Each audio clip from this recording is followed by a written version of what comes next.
Oh, hello there, and welcome to this fantastic Stampede Dinos action in Pioneer or Explore. The list, as always, is in the description, but I had a fantastic example of what you could expect. If you choose to play this deck, I only play Dinosaurs, stream them most of the time, but I was taking a couple days off, so I'm usually always playing on my phone.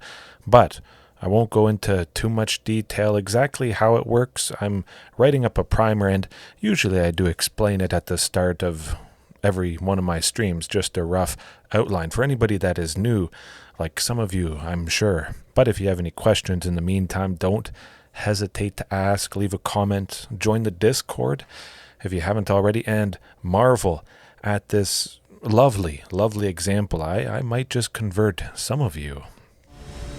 Alrighty, here's that match against Azorius Lotus Field featuring the Strict Proctor, which is strictly a pain, especially against this dinosaur deck. A lot of things focus on enter the battlefield effects. Ghalta, Stampede Tyrant, the namesake itself, when it enters it puts everything onto the battlefield.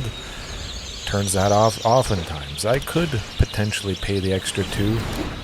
I felt pretty bad seeing the first Strict Proctor there. I hoped it was some sort of Azorius control variation because that feels pretty strong.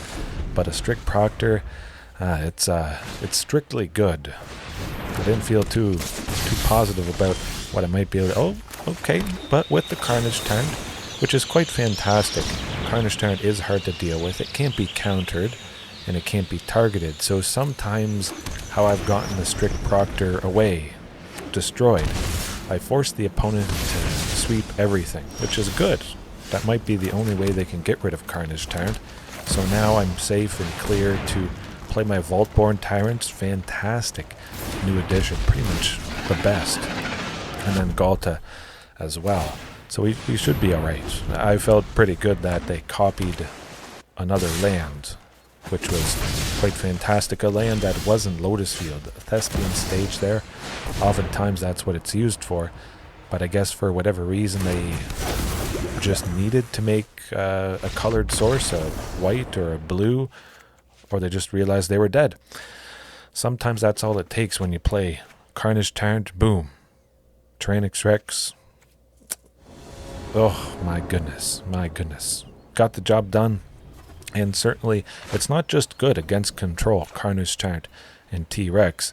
It's good against decks that have removal, which is lots of decks.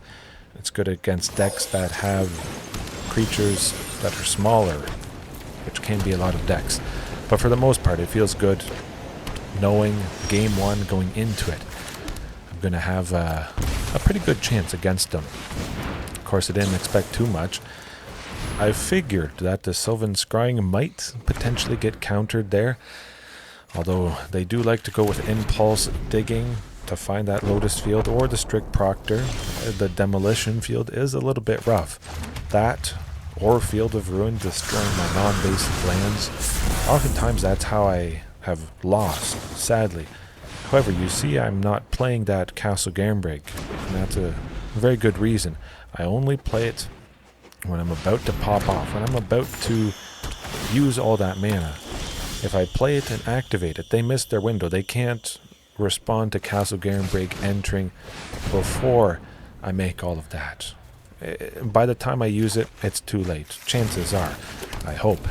Although that Strict Proctor is a little bit rough, and the Lotus Field, I figured we would be going to game 3, but, well, as you're about to see, that is not the case. But that Outcaster Trailblazer there, a fantastic new re-edition. Oh my. For whatever reason, it didn't feel quite right.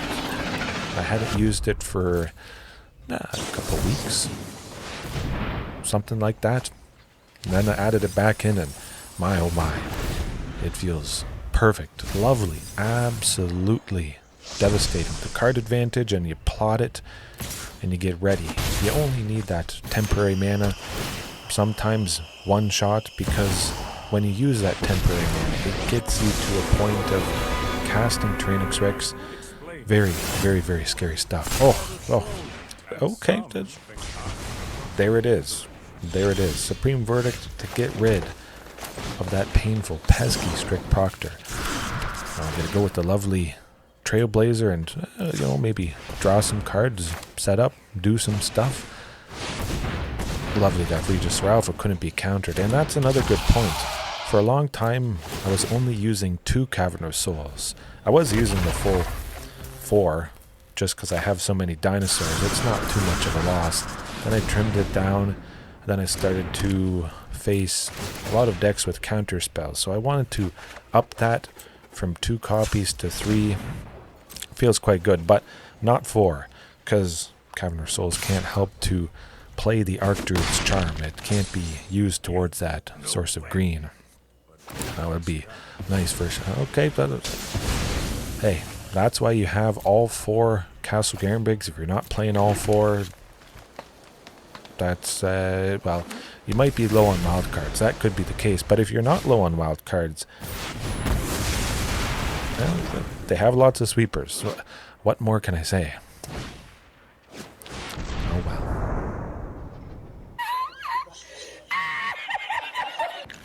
Yeah, it's a joke. It's a joke for them. It's a joke that the opponent thinks they have any chance at all. And it is quite interesting seeing how, sometimes I still get quite flooded. But I felt, oh, so good. They're tapped out, they have no cards in hand, they just made a little creature, and they tickled me. They got me down to 14. Oh man, whatever am I going to do? I'm going to take out Teferi. That's what. Lovely, playing that Outcaster, making sure that Castle Garenbrig was used just to maximize the potential. I could draw something off of the Trailblazer, the trigger when Regisaur Alpha enters, which would be quite nice. Might be big. Can't go with that, unfortunately, but hey, Teferi's gone.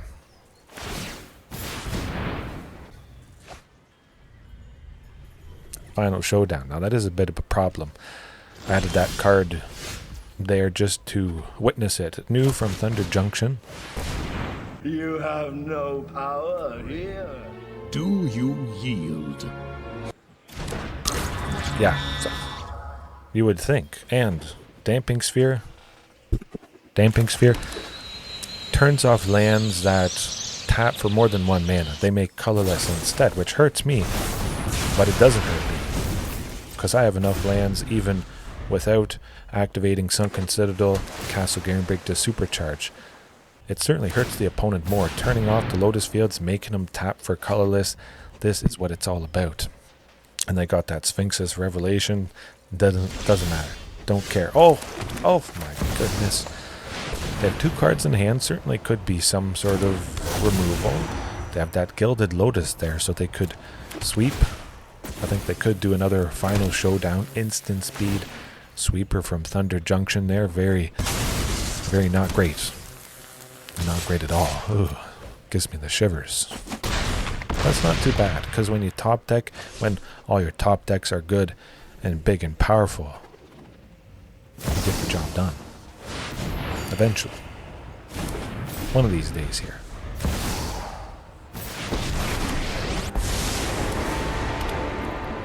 Oh boy. Don't push it. Don't push it, I'll give you a war you won't believe. We can still have a little fun. It's pretty good. You better watch out, because I'm going to use hate that hurts me, but as long as it hurts the opponent more, that's good. We get to a certain mass of lands, we get them.